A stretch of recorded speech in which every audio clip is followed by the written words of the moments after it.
All right, we're going to continue with Charlotte's Web, Chapter 6. Chapter 6 is called Summer Days.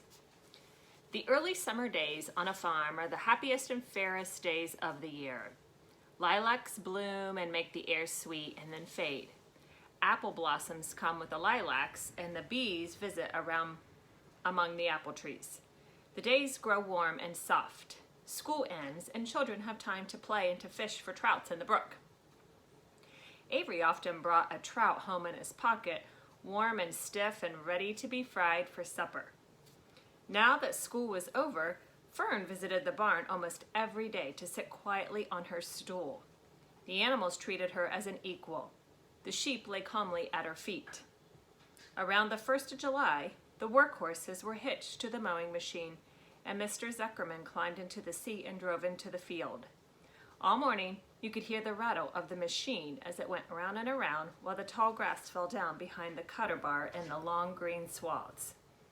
Next day, if there was no thunder shower, all hands would help rake and pitch and load, and the hay would be hauled to the barn and the high hay wagon, with Fern and Avery riding at the top of the load. Then the hay would be hoisted sweet and warm into the big loft until the whole barn seemed like a wonderful bed of timothy and clover.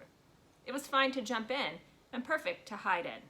And sometimes Avery would find a little grass snake in the hay, and he would add it to the other things in his pocket. Early summer days are jubilee time for birds. In the fields around the house, in the barns, in the woods, in the swamp, everywhere love and songs and nests and eggs. From the edge of the woods, the white-throated sparrow, which must come all the way from Boston, calls, "Oh, peepody, peepody, peepody." On an apple bough, the phoebe teeters and wags its tails and says, "Phoebe, Phoebe, Phoebe, Phoebe." The song sparrow, who knows how brief and lovely life is, says, "Sweet, sweet, sweet, sweet, sweet, sweet." If you enter the barn, the swallows swoop down from their nests and scold, "Cheeky, cheeky," they say. In early summer, there are plenty of things for a child to eat and drink and suck and chew. Dandelion stems are full of milk. Clover heads are loaded with nectar. The frigid air is full of ice-cold drinks. Everywhere you look is life. Even the little ball of spit on the weed stalk, if you poke at it, has a green worm inside of it. And on the underside of the leaf of the potato vine are the bright orange eggs of the potato bug. It was on a day in the early summer that the goose eggs finally hatched. That was an important event in the barn cellar. Fern was there, sitting on her stool, when it happened. Except for the goose herself, Charlotte was the first to know that the goslings had at last arrived. The goose knew a day in advance that they were coming. She could hear their weak voices calling from inside the egg.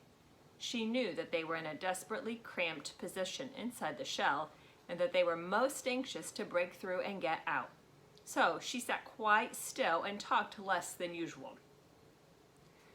When the first gosling poked its gray-green head through the gosling feathers and looked around, Charlotte spied it and made the announcement. "I am sure," she said, "that every one of us here will be gratified to learn that after 4 weeks of unremittent effort and patience on the part of our friend the goose, she now has something to show for it." The goslings had arrived.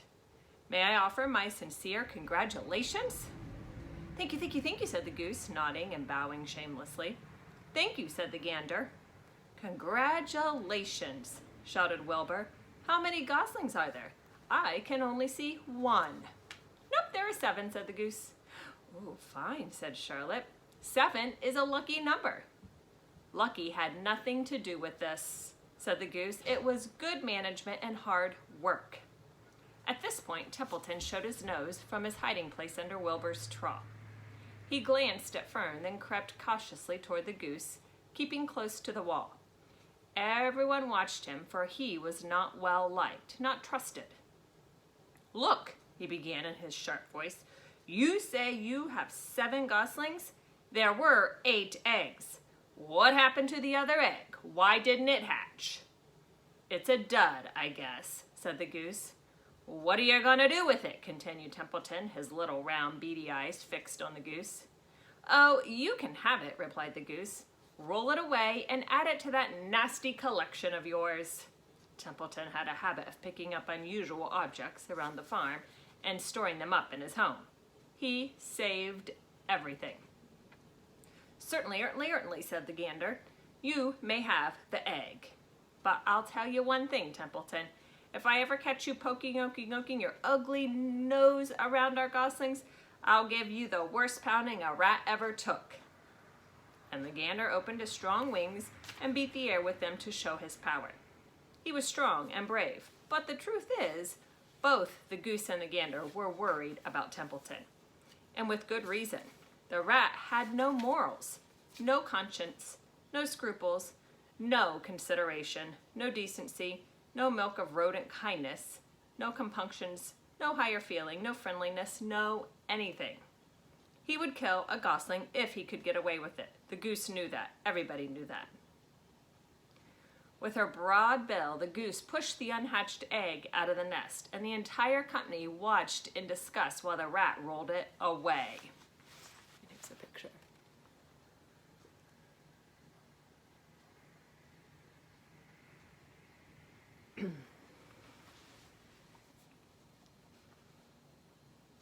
Even Wilbur, who could almost eat anything, was appalled.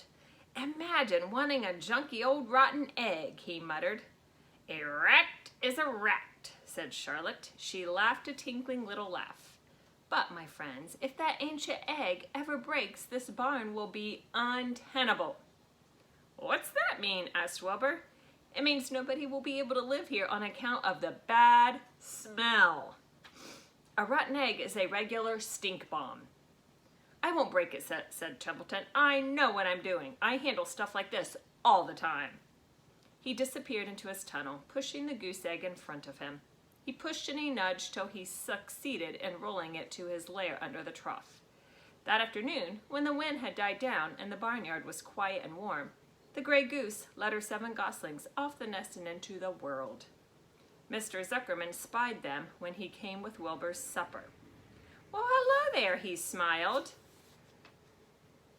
Let's see. 1, 2, 3, 4, 5, 6, 7. 7 baby geese. Now, isn't that lovely? And that's the end of chapter 6.